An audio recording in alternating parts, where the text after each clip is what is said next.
Paddington in Peru is not directed by Paul King, it is directed by Douglas Wilson, but still stars most of the same cast. Sally Hawkins was unfortunately not able to return as Mrs. Brown, and to me, that really did make it a little bit hard to really watch this film because I loved Sally Hawkins in the role of Mrs. Brown.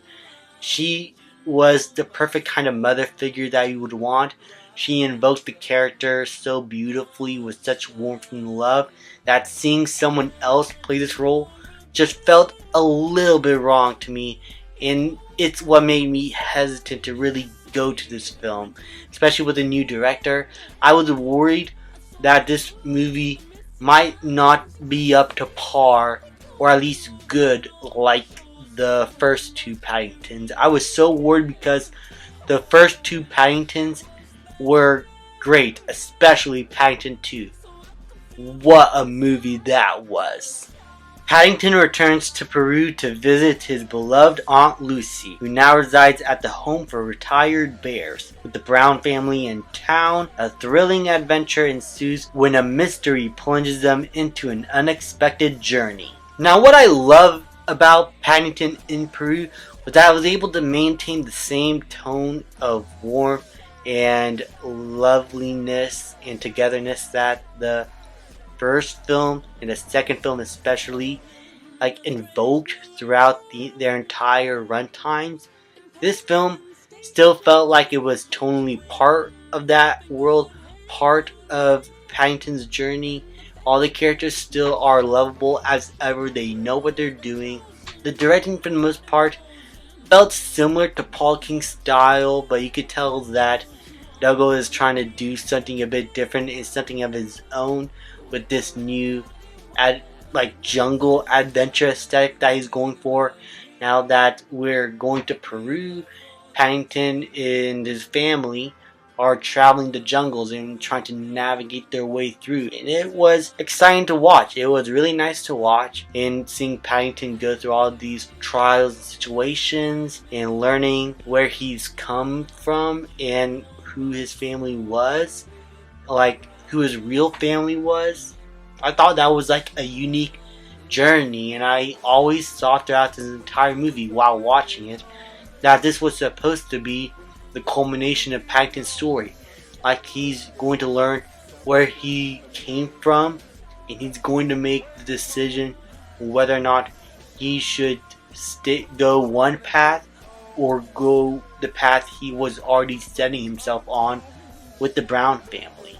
And I thought that was interesting, and it was well explored throughout the entire movie. I also really enjoyed the inclusion of Antonio Banderas as this jungle guide who is at first helping Paddington but is looking for something for his own gains.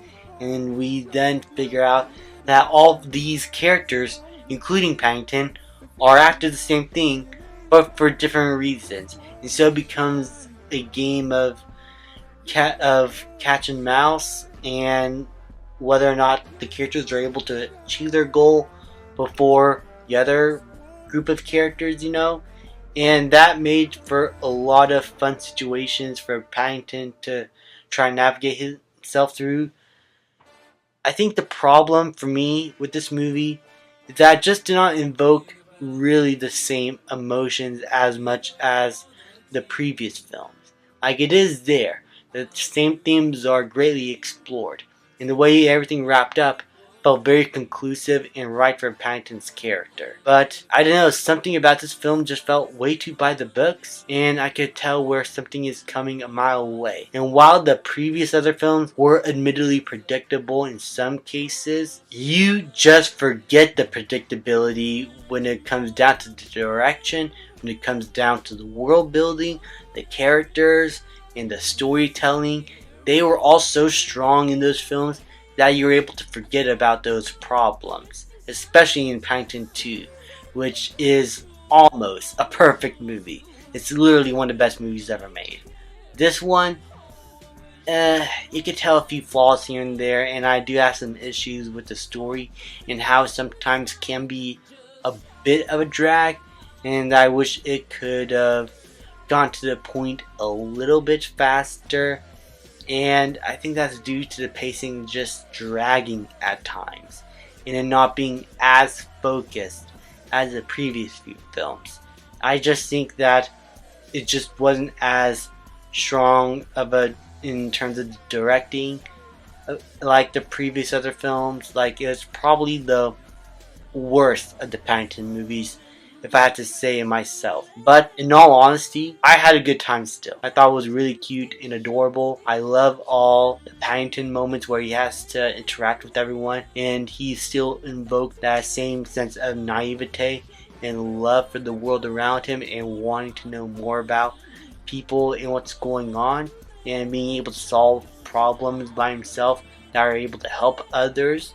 Just such a great character, and Ben Whishaw did a fantastic job once again portraying Paddington.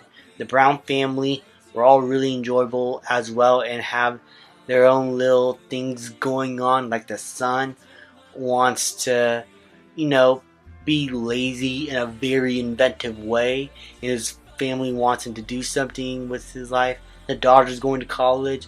Mrs. Brown is wanting to have everyone go on an adventure because she wants everyone as a family to do something together again. And Mr. Brown has to learn to take some risks, and the jungle is a perfect thing to do that. So it's able to bring the Brown family, who at this point are now getting separated a little bit due to life and circumstances. Like life sometimes, some family members will drift apart a bit, but that doesn't mean that you all won't still love each other and be there for all of you when you all need it.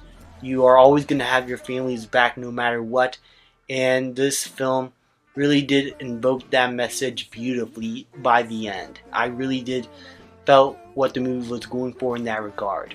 All in all, while I cannot say this movie is as good as the first two, I still think it is a really charming movie that had a lot of fantastic moments that still felt like it was trying to keep the same tone and energy from the first movie. I still highly recommend it. I highly enjoyed it. I'm going to give Paddington in Peru a B+. Thank you guys so much for watching. Please leave a like, subscribe, comment, and I'll see you guys next time.